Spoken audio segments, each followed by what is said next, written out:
Indeed, and may his soul rest in eternal peace. And I just want to bring in my guest this morning on the way it is also to comment on this and condole with the family of Mzee Ojwang, Beatrice Elachi, who's Majority Whip in the Senate, also Moses Kajwang, Senator Homa Bay County, and Ambrose Weda, who's a lawyer. Begin with you, Elachi, and just seeing that we all know and have known Mzee Ojwang for a very long time. I remember seeing one of the tweets yesterday is that born a Kikuyu but lived his life and was known as a Luo pretty much, and in a country where some of these issues are big and significant. But that aside is seeing how his life has come to an end, and yet he was this great entertainer for a very long time in Kenya.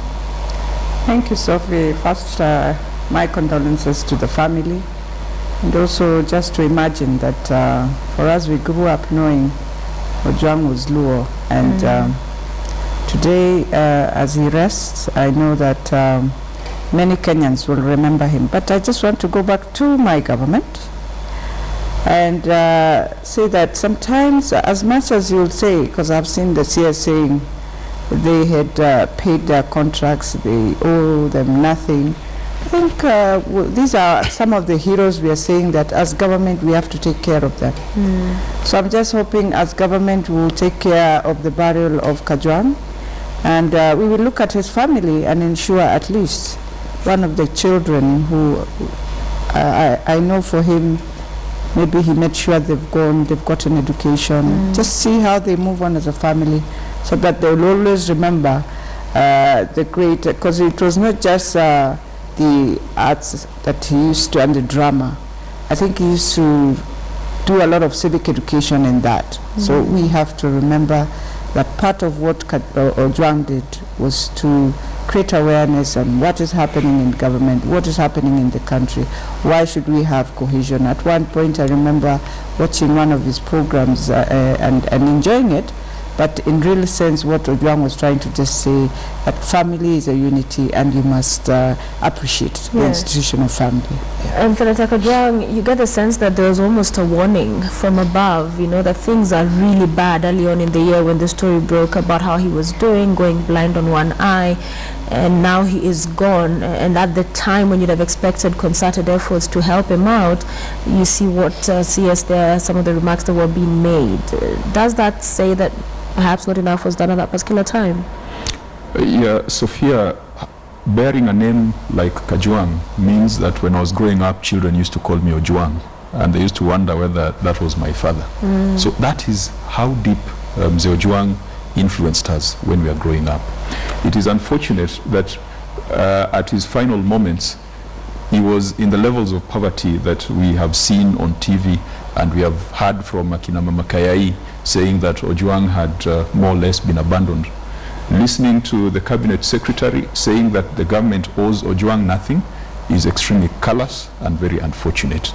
The problem with our nation is that we have glorified politicians to a level where even if you look at the doctor-patient ratio in Kenya, and then you look at the MCA electorate ratio in Kenya, we tend to invest more in politicians, and we only take people seriously if they were in politics. But people like Ojwang, who I concur with my colleague Senator Elachi, what Ojwang did was not just entertainment. He did also a lot of education. He did a lot of civic education. He helped people understand what an African family setting was like through his programs on Vitimbi and Vioja Mahakamani. And these are the heroes. And as we speak today, in a land far away, our Kenyan girls have won an international volleyball title. And no one is talking about it. When you look at the media headlines, we are still going on and on about our usual corruption tales that have never ended. Well, we need to redefine our definition of heroes in this country. And I think Ojwang deserves to be seen as a hero for the contribution he has made to this nation. Whether I think I celebrate Ojwang's life. He has died at almost 80 years. That is a prime age that we thank God for. But above that, he is one of the few Kenyans who poured out to us. And